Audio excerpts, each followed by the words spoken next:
देवदेव महादेव को प्रसन्न करने श्रावण मासरे भक्त माने शिवंक जलाभिषेक करने सहित विभिन्न फूल अर्पण करिथांती।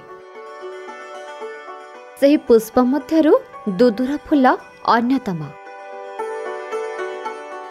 महादेवंकर बहुत प्रिय होइथाए दुदुरा गछ।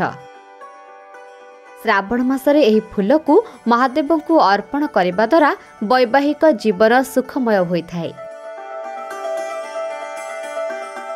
पौराणिक लोककथा तथा पुराण वर्णना अनुसार सागर मंथन समय जो हलाहल विष बाहरी ताको प्रभु शिवशंकर पान करथिले।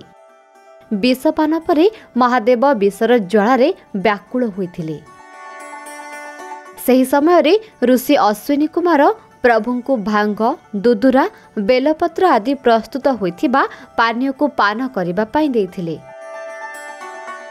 एहा परे तांको व्याकुलता दूर होइथिला। सेही दिनरु ही प्रभु भोलाशंकरंकर दुदुरा फूल खूब प्रिय होई रहिछि।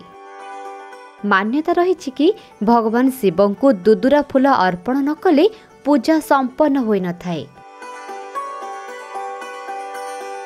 एहा सहित फूल फल बेलपत्र मध्य अर्पण करिबा उचित। एभली करिबा द्वारा भगवान शिवंकर कृपा दृष्टि पड़ी थाए। एहा छड़ा शिवलिंग उपरे दुदुरा फूल अर्पण कले संतान प्राप्ति पाई आशा रखिथिबा भक्तंकर मनस्कामना पूर्ण होइथाए।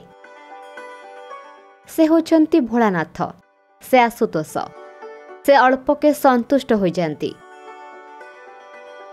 तेणु भक्तटी जदि भक्ति भावर सहित शिवशंकर को दुदुरा फूल दे थाए से संतुष्ट होई मनोवांछा पूर्ण करिथांती। आम धर्म संस्कृति और परंपरा विषय रे अधिक जानिबा पाई देखुथांतु भक्ति ओडिशा आध्यात्मिकतार अनुभव।